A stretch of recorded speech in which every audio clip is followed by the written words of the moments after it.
See, I was on tweets and I was seeing this popular guy, Chico and the rest. We were talking about Chelsea, and in fact they were forming a team of Avengers of Chelsea, and I just laughed. No, they are trying to air their views. I believe there are one or two ways the Chelsea board are listening to what they are saying. You understand? Because they are their families, they live in London, and they are blue Chelsea, like they bleed Chelsea.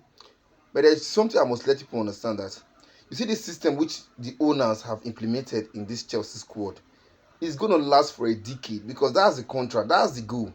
Invest and in decade, then you can pack up whatever you invested and get out of the club. That's just the deal. It's the deal between Todboli and Edbali. Edbali is the one controlling, clearly capital to be precise, that's the one controlling this thing. You understand? The issue of Maresca leaving the club and trying to get a new head manager or a head coach is something you should just understand that Chelsea are not going to get a talk with. Okay, let's make it make sense.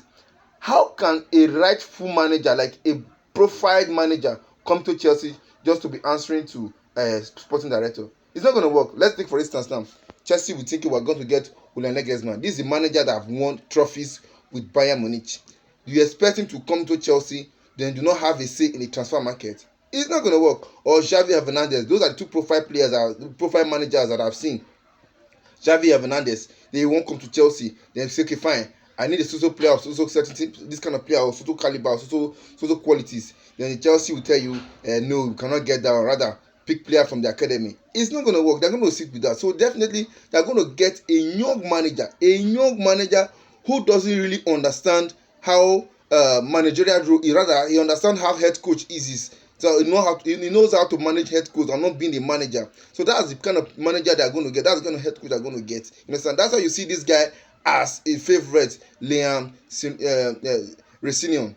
That's why you see he's kind of favorite to be our next head coach because he is just a yes man. And him coming to Chelsea is a big part in his career because after leaving Chelsea, his profile is going to be increased that wow, he has managed Chelsea. Probably he might be successful, probably he might not be successful. And if he's successful, he's automatically a big manager this time around. He has automatically stepped out from that punch of being a head coach to a managerial role. This time around, the club will entrust their full support to him in any other club he goes. And